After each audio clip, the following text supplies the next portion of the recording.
My name is Sophie Legg, a true Romany, born and bred. I'm 87 years of age, and a lot of these songs were sung by my parents and grandparents. And I learned them as a child, listening to them being sung. And I've now passed them on to my daughter Vivienne.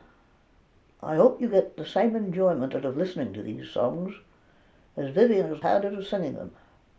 Good luck, and in Romany, push the buck. As I was a-walking one morning in May, I met a young couple come strolling my way. One was a young girl, she was dressed all in blue, and the other was a soldier, a gallant dragoon. He threw down his knapsack to play her a tune. He played her such music by the touch of the string. She would rather hear the fiddle play than the nightingale sing. Now said the soldier, it's time I was gone. Oh no, said the fair maid, play me up another tune. He played her up another tune by the touch of the string. She would rather hear the fiddle play than the nightingale sing. Now said the fair maid, will you marry me? Oh no, said the soldier, that never can be.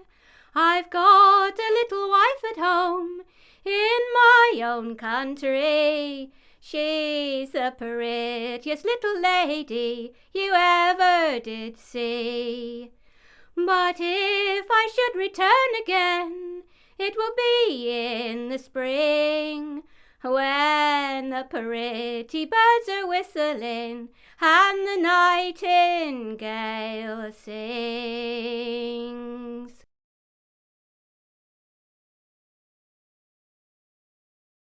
A lad stood in a police court, not very far from here. The boy stood in the prison dock, his mother standing near.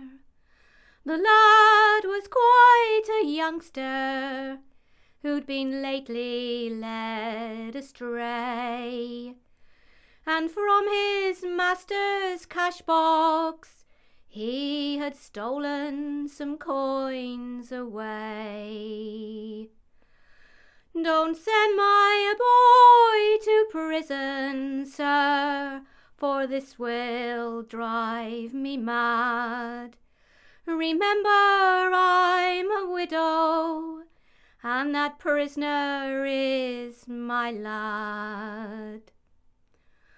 The prosecuting lawyer, acting for the crown, turning to his lordship, asked that woman, please sit down. But the widow's eyes flashed fire, and her cheeks turned deathly pale.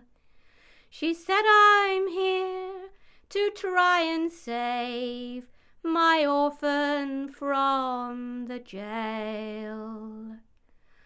Don't send my boy to prison, sir, for this will drive me mad. Remember I'm a widow, and that prisoner is my lad. And gentlemen, please remember, it's the first crime that he's had. The judge turned to the prisoner and said mercy will be shown.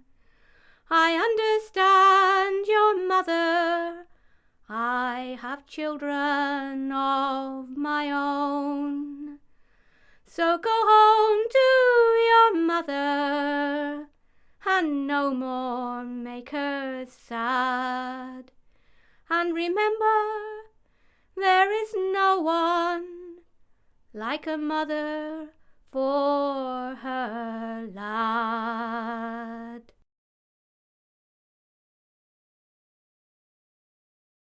When I was young and in me prime, and me age was 21, I became a servant to a gentleman.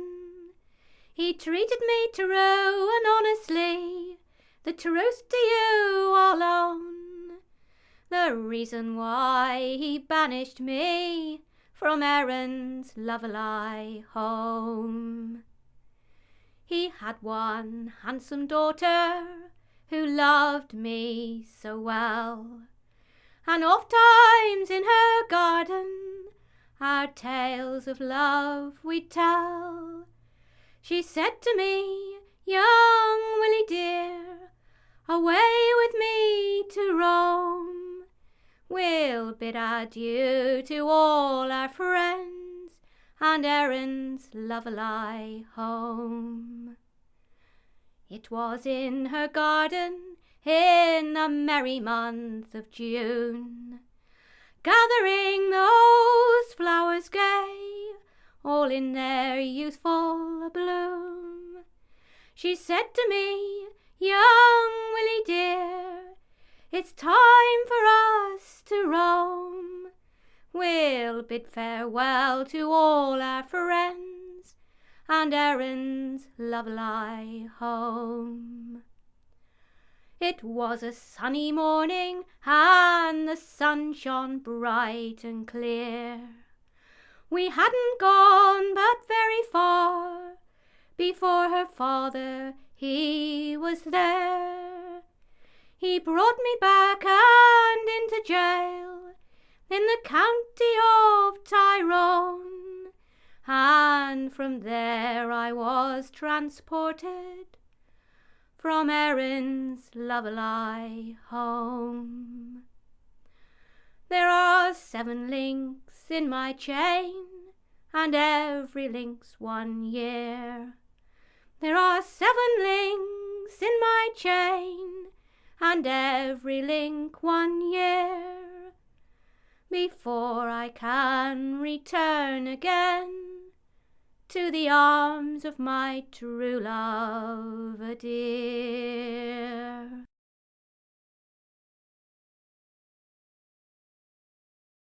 On the yonder hill there is an alehouse, where my false love he sets himself down.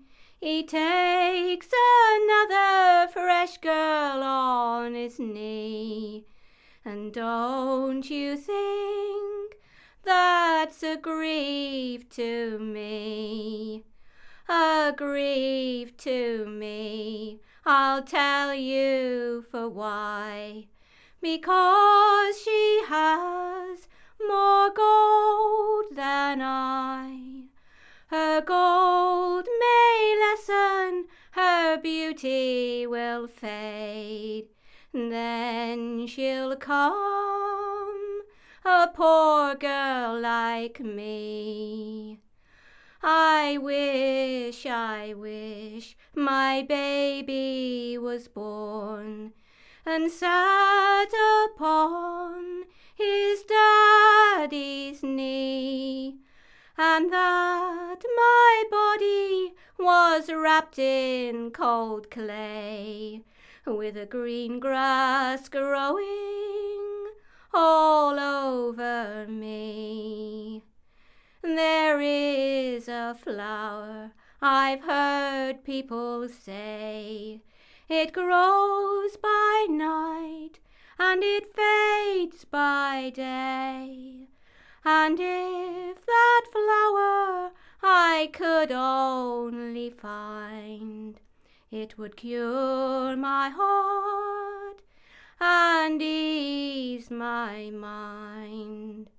So across the fields that poor girl she ran, gathering flowers just as they sprang. Some she picked and some she pulled, until she'd gathered her apron full. She took them home and made her bed. She put a snow-white pillow in under her head. She lay down and she closed her eyes. She closed her eyes, no more for to rise.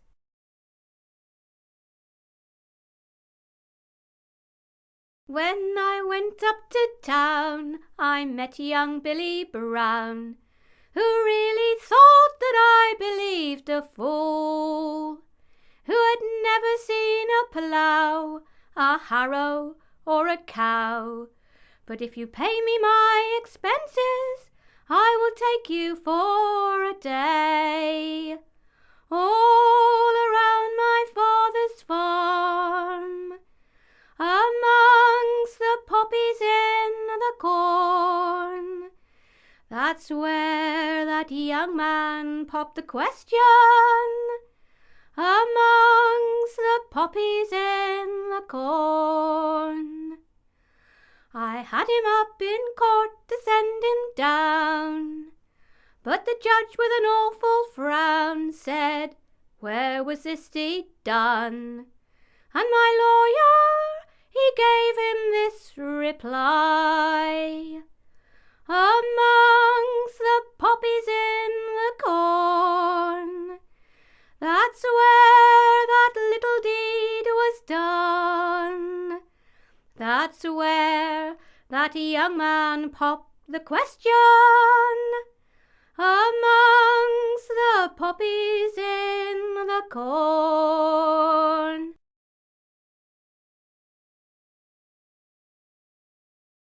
In a quaint little cottage lived me and my wife.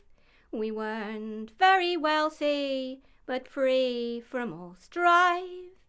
We had one little baby, it was our pride and joy, and my wife was delighted with her baby boy. She promised to be faithful for better or worse, till one day her old lover he came with his purse. He tempted my wife with his bright shiny gold, and he took her from me, and my fortune he stole. She's along with a man for his gold. She deserted the young for the old. She played a false part that nigh broke my heart. That's the wife who I took for a pal. She deserted her baby and me, and I hope she will soon happy be.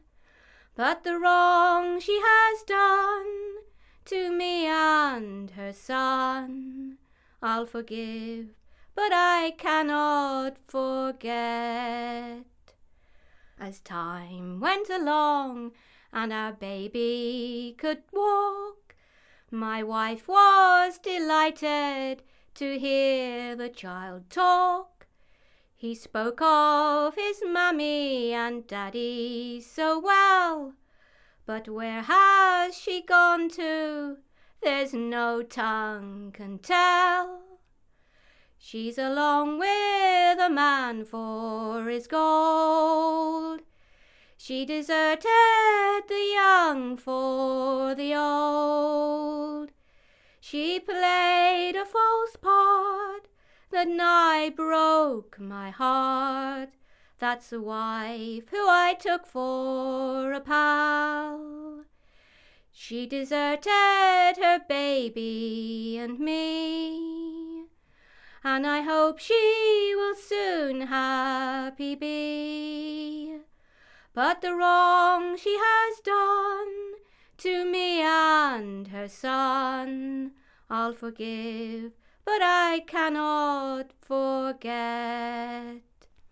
They lived in a mansion for a very short time, till one day her old lover was committed for crime. My wife came to me and she begged me forgive, but never no more with my wife could I live. She's along with a man for his gold. She deserted the young for the old. She played a false part that nigh broke my heart. That's the wife who I took for a pal. She deserted her baby and me, and I hope she will soon happy be. But the wrong she has done to me and her son, I'll forgive, but I cannot forget.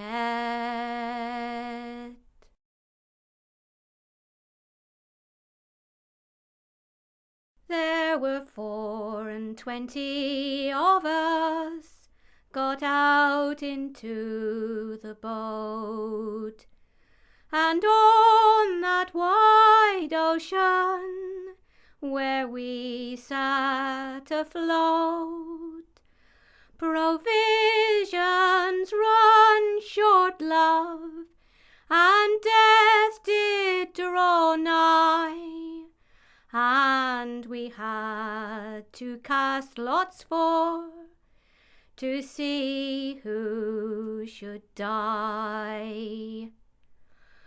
The lots was turned over as near as could be, but that innocent young damsel the short lot she drew, and she was to be killed for to save the ship's crew. I'm a rich merchant's daughter, and from London I'll be, and see what I've come to through a loving of thee.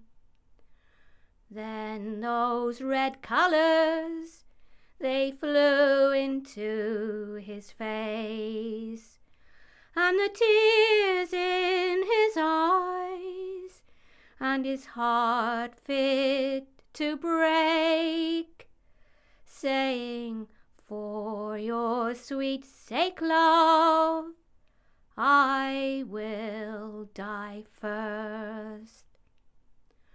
Again the lots turned over as near as could be, to see who that young man's butcher would be. Be quick with your motion, let the business be done. But before the blow was struck now, they all heard the gun. Hold your hand, butcher, the captain he did cry. Some town or some harbour, I'm sure we're drawing anigh. And as the ship went sailing on that sweet and pleasant tide, it sailed into a village down by the seaside. The couple got married as I have heard it say. The band and the music it sweetly did play. The birds in the valleys made the woods their ring, and the girls they all danced, while the sailor boys did a sing.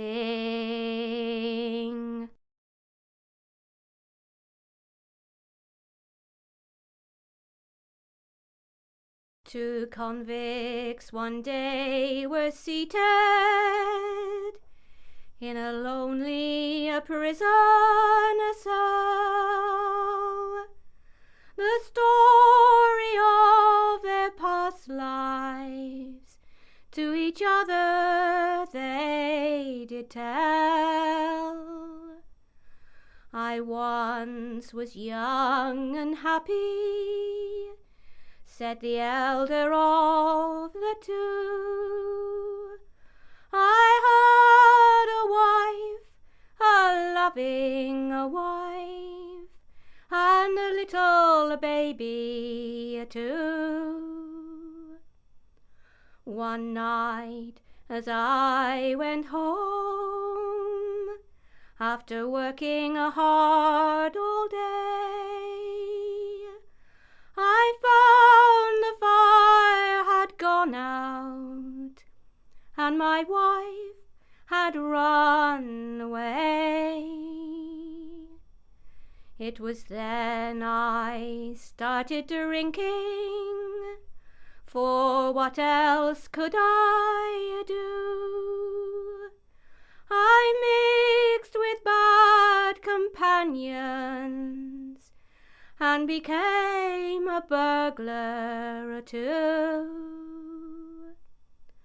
One night as I went out to rob a mansion grand, the tools were in my pocket, a revolver in my hand. As I climbed through that window, a gentle voice I heard. I fired a shot, then cried a lot. By God, I've shot my child. Without a friend in all this wide world, not a friend to speak my name, praying to God that I might die, praying, but all in vain. For after all that I have suffered, no man could ever tell. With no place to shelter, but a lonely prison cell.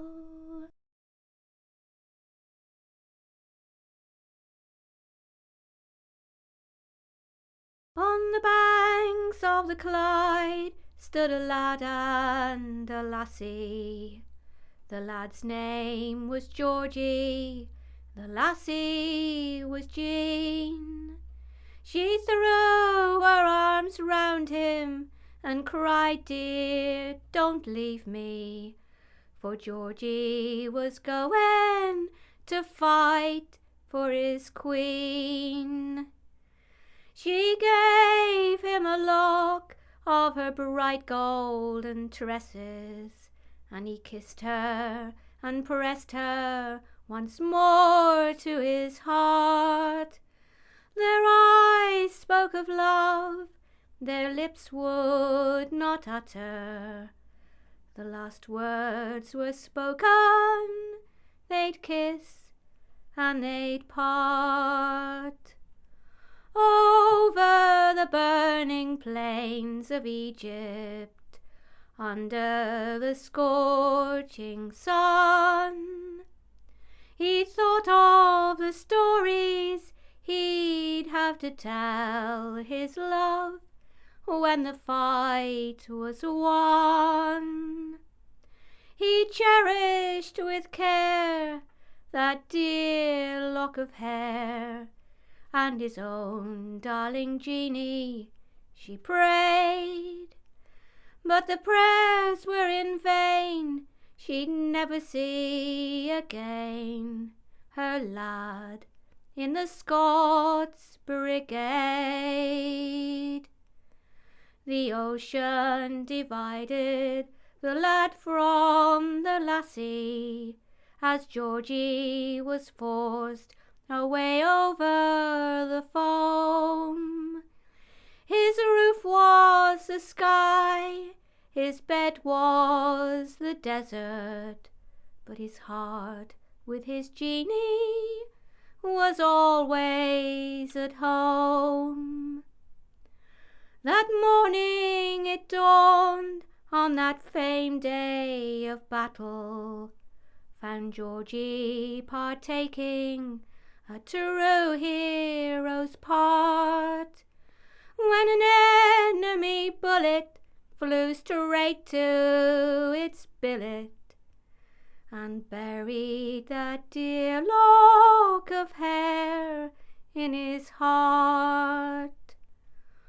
On the banks of the Clyde stands a heartbroken mother, when they told her how brave that great victory was won. That victory to her brings her no comfort. That victory to her means the loss of her son. Over the burning plains of Egypt, under the scorching sun, he'd thought of the stories he'd have to tell his love when the fight was won. He cherished with care that dear lock of hair, and his own darling Jeanie she prayed. But the prayers were in vain, she'd never see again her lad in the Scots Brigade.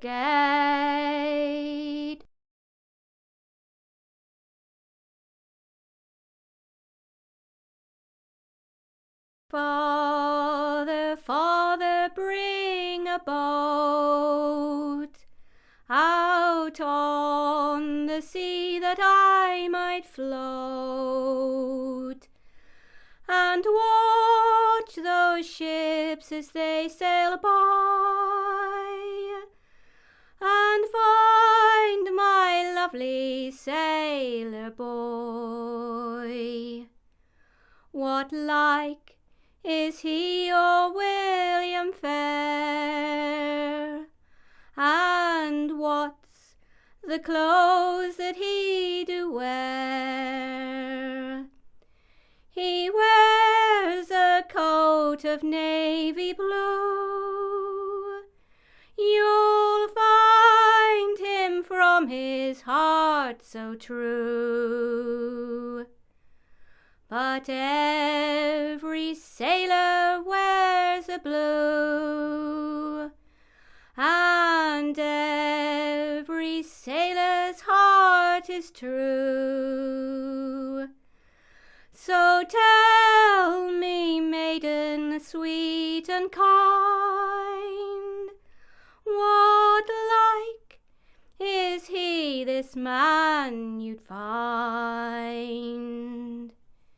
He's tall and handsome, brave and free, and on his chin for all to see a dimple shows whene'er he smiles, for my poor heart to beguile. May to say. Your William died on yesterday. On yon green isle as we passed by, we gently laid your sailor boy. Dig her grave both wide and deep, lay tombstones at her head and feet, and on her grave sweet William grow, to show she loved her William so.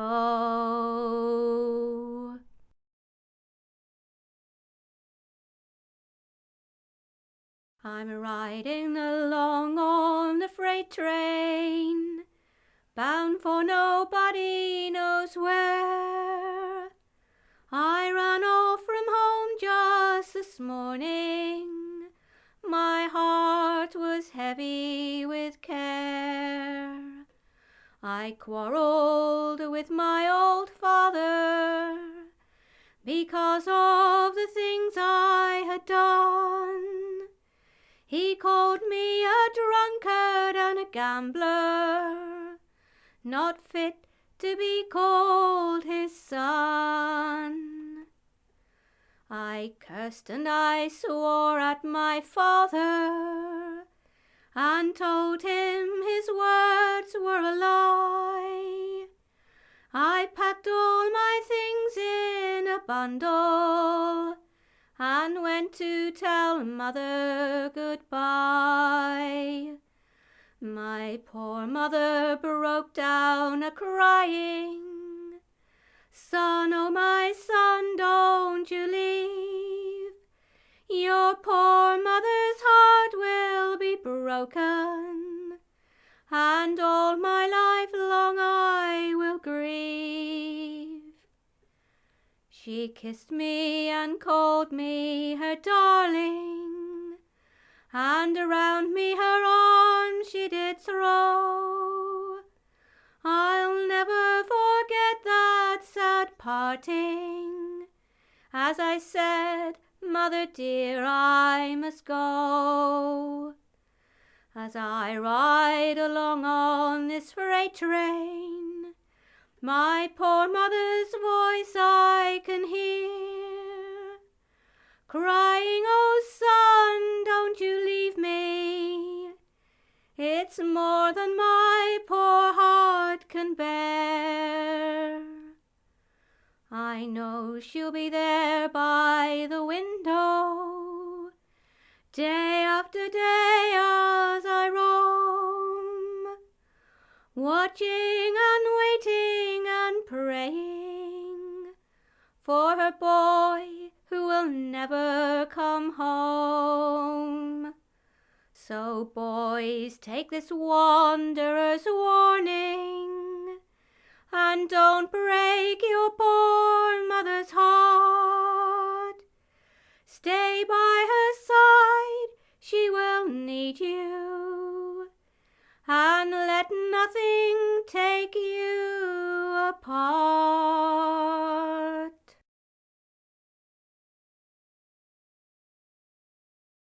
A wager, a wager, a wager it shall be.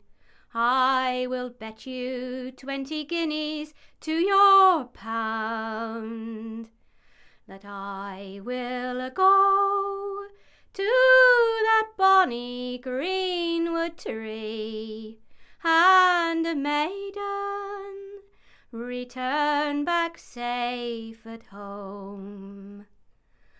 But when she got there to that bonny greenwood tree, she found her lover sleeping on the ground. 9 times she walked round the soles of his feet, and 3 times she kissed his red and rosy cheeks. 3 times she kissed his red and rosy cheeks as he lay a-sleeping on the ground.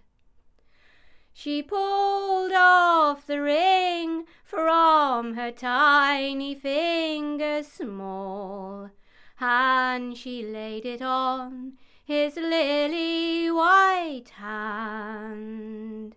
It was just to let him know she had been there and gone again. A maiden returned back safe at home. But when he awoke, he'd thought he'd been in a dream, or else it was a token, I am sure. But where had you been to, my little greyhound dog? And why hadn't you awoken me before? For that girl I would have killed, and her blood I would have spilled, and her body would go floating down the tide. What a hard-hearted young man, hard-hearted you must be. You must have had a heart of any stone, for to say that you would murder that fair and pretty maid when she doted the ground that you walked on. Now where has he gone to, the Lord above can tell. His body may be buried in the deep. But 9 months after that young man he returned. He was riding in his carriage and pair. Now if you don't consent, that is for to marry me. Into jail I will have you close confined. For I am a girl who can tell you where and when, and the very first hour of the time. It was in your father's garden, 'neath that red rosy bush, just as the village clock was striking 9.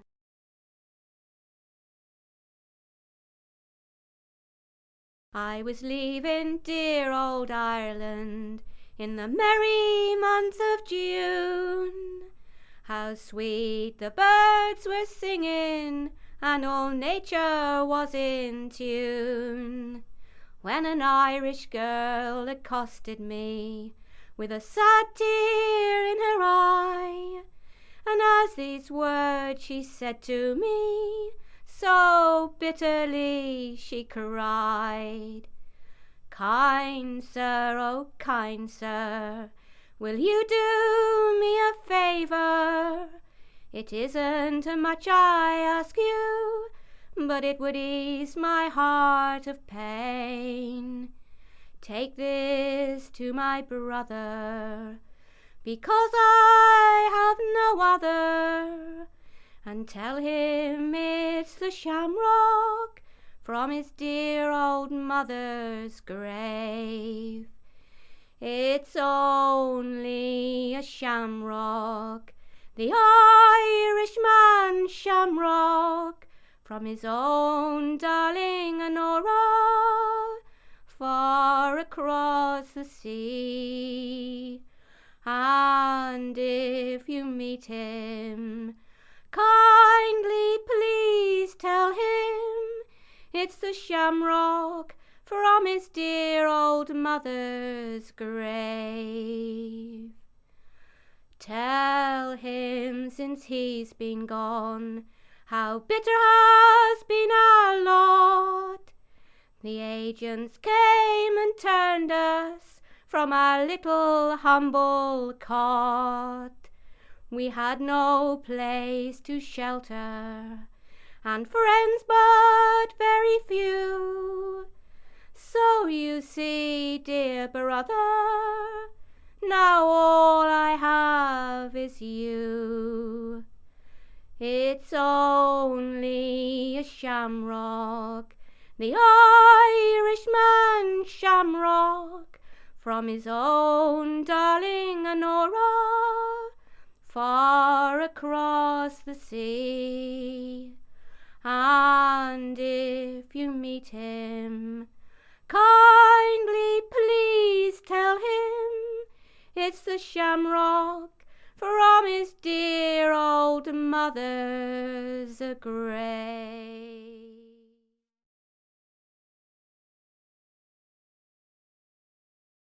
Mary Ann Matilda went to London town to see a chap named Charlie Green, who for years she hadn't seen.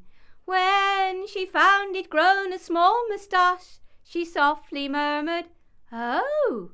He asked her if she liked it, and Matilda shouted, "No! Oh, Charlie, take it away. Oh, Charlie, take it away. It makes me feel so funny every time we start to kiss. It makes me quiver, it makes me shiver, it fills me full of bliss. Oh, Charlie, take it away. Oh, Charlie, do as I say.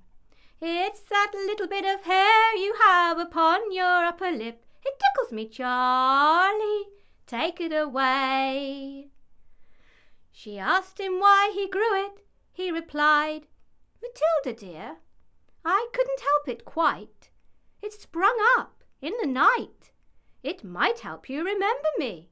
She answered with a blush, "I'll always think of you each time I see a scrub in a brush. Oh, Charlie, take it away. Oh, Charlie, take it away. It makes me feel so funny every time we start to kiss. It makes me quiver, it makes me shiver, it fills me full of bliss. Oh, Charlie, take it away. Oh, Charlie, do as I say. It's that little bit of hair you have upon your upper lip. It tickles me, Charlie, take it away."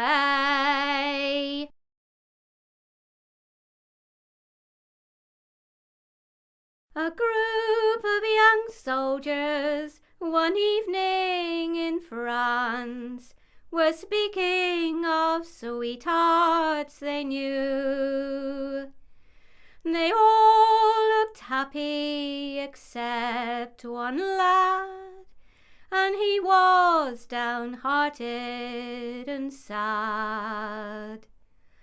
Up spoke his comrade, "What makes you look sad? For surely there's someone loves you." He lifted his head and proudly he said, "My dear comrade, I'm in love with two. One has hair of silvery grey, the other has hair of gold. One is young and beautiful, the other is bent and old. How dearly I know I and from neither of them would I part. For one is my mother, God bless her, I love her, and the other is my sweetheart. She's nothing but a poor plain working girl. That's the girl I intend to wed. But father says no, it cannot be so. You must marry a lady instead. I told mother over and over again, but she says the same as before. My lad, don't you fret, she shall be your wife yet, and your dad will consider it more.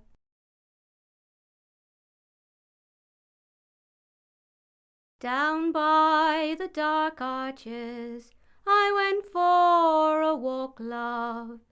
Dark was the night, and so dull was the day. And who should I meet there but one of my shipmates, wrapped in white linen, as cold as a Calais.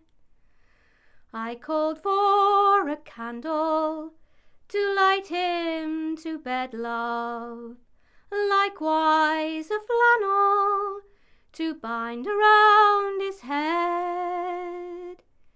His poor head was aching, his kind heart was breaking. He was a young sailor, cut down in his prime. His old aged father and his old aged mother oft times had told him it would bring him to ruin. Along with the flash girls he took his delight in, now they have brought him to his solemn grave.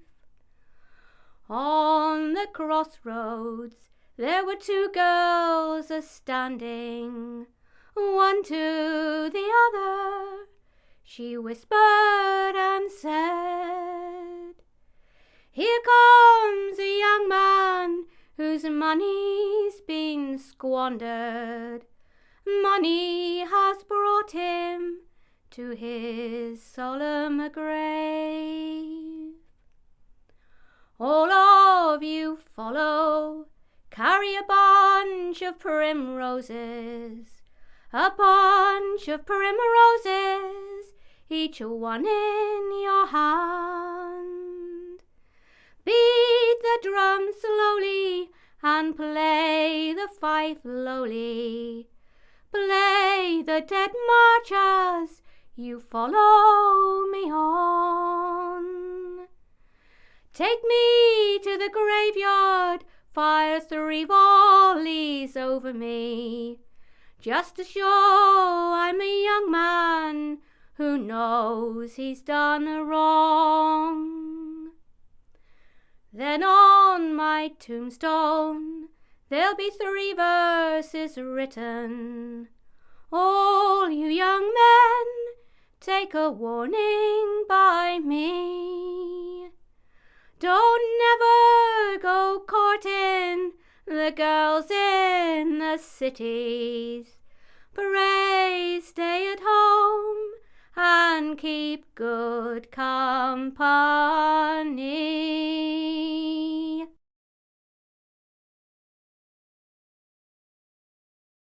Now, kind friends, if you'll now pay attention and listen to the life I have led, a story to you I will mention. if unto your ears it will hang. I've travelled this wide world to speak of, and is not only known by a few. The troubles that are in old England, and the trials that we'll have to go through. So you see what is done by the slumber. There are people who are in great number, who are starving and dying of hunger. But you'll find that's the way of the world. There are thousands who are out of employment, and daily they wander about, stealing some bread for the children. They'll get sent to jail for a month. If a rich man, well, he is caught stealing, they'll just say that's another great crime. They'll say it's an unnatural feeling, and they'll let him get off with a fine. But you see that this world's very funny. For a rich man his life is all honey, but a poor man's nowhere without money. But you'll find that's the way of the world. Last night as I walked past the workhouse, a young girl with a babe at her breast, she gazed on my face with pity. She was in a sad distress. She said her young man had deserted her and left her this wide world to roam, caused her mother to die broken-hearted. But you'll find that's the way of the world. It was cruel for her young man to desert her and leave her this wide world to roam, cause her mother to die broken-hearted. But you'll find that's the way of the world. Last night as I walked through the city, a young girl with scarlets I met. She gazed on my face with pity. She was in a sad distress. I asked her the cause of her troubles. She said, I've been sent out to beg for my father who beats me and leaves me in tatters and rags. So you see what is done by the drinking, while the mother is home and is thinking, while the father is out and is drinking. But you'll find that's the way of the world.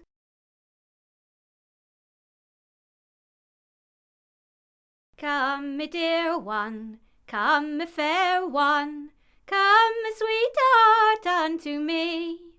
For soon we shall be married, and my wife you will be.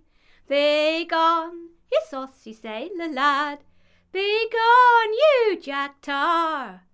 Begone, you dirty sailor lad, your clothes they smell so strong of tar. If I'm ragged, love, or if I'm dirty, love, or if my clothes they smell of tar, there is silver in my pockets, love, and gold in great store. When she did hear him say so, on her bended knee she fell, saying, I'll wed you, jolly Henry, love a sailor lad still. Do you think that I am foolish, love? Do you think that I've gone mad to be wed with a poor young country girl where there's no fortune to be had? I'll travel across the briny ocean, love, where the meadows are growing green, and since you've refused the offer, love, then another girl shall wear the ring.